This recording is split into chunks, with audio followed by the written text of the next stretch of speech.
Getting to call ourselves junior gaming YouTubers comes with its perks. You try games you never think of trying, and that could not be more true when it comes to early access titles.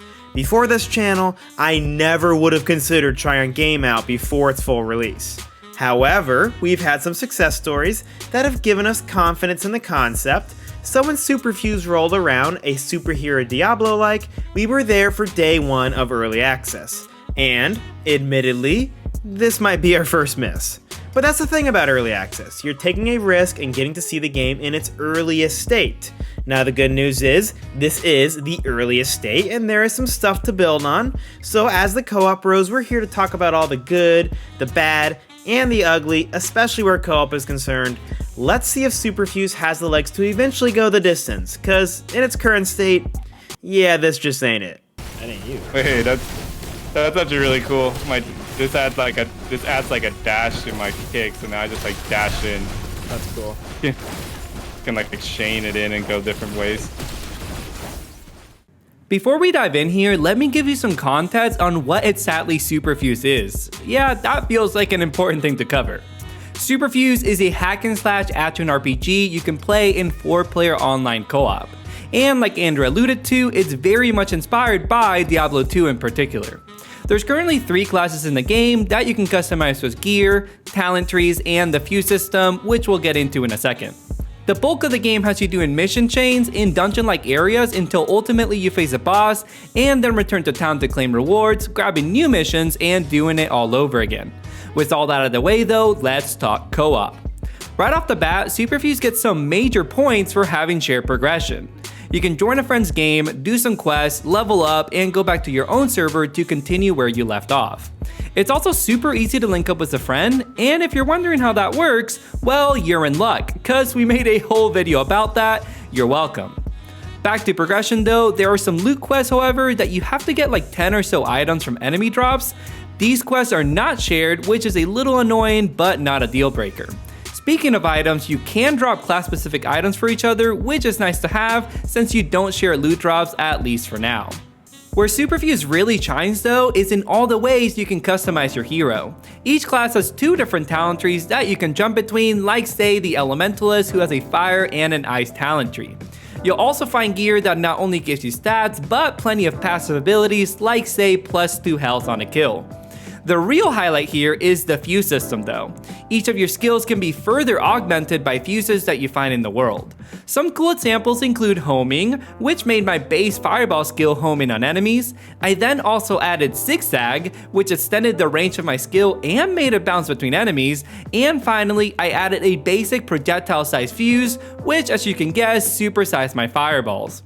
Between all of the gear, skills, and fuses, Superfuse has a ton of potential for great build diversity, especially when you factor in other members of your party.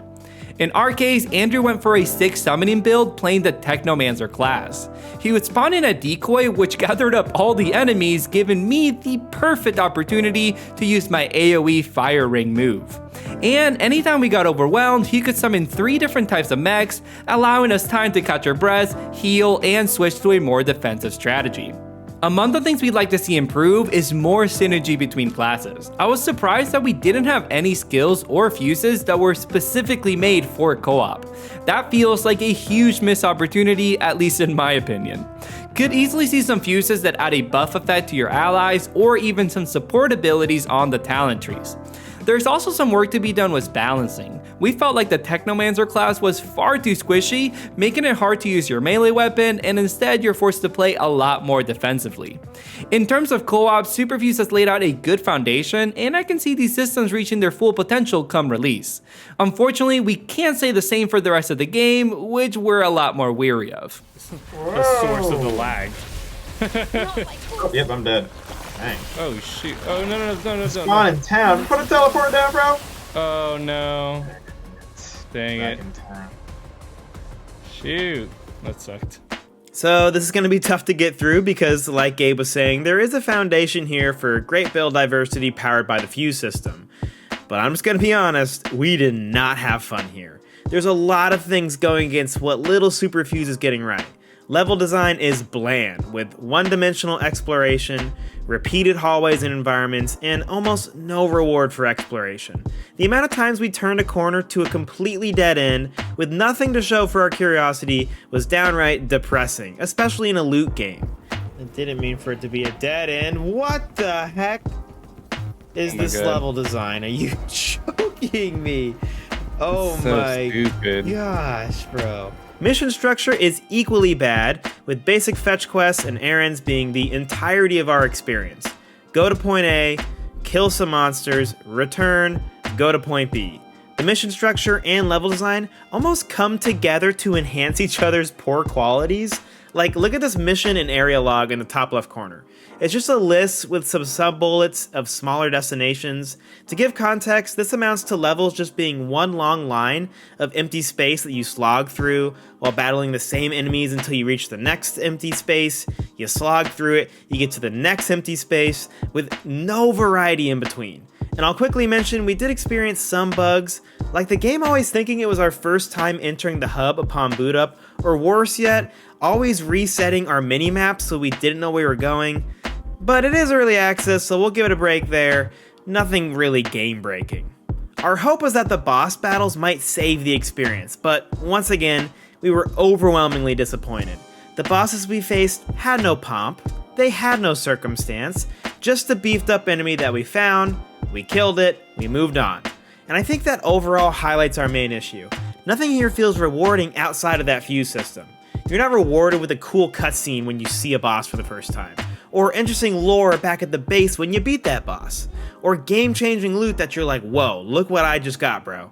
The loot drops almost always had to be sold, and 90% of the time you can find something better in the shop, and there's this whole inventory management thing, and this weird system where you have to like identify your loot with another consumable item. I don't know, it's just not great right now. It all amounts to a very grindy and unengaging experience. It does not live up to the hype. It does not live up to the premise of an over-the-top superhero hack and slash that we wanted it to be. Now, of course, we come full circle to the thing we keep mentioning.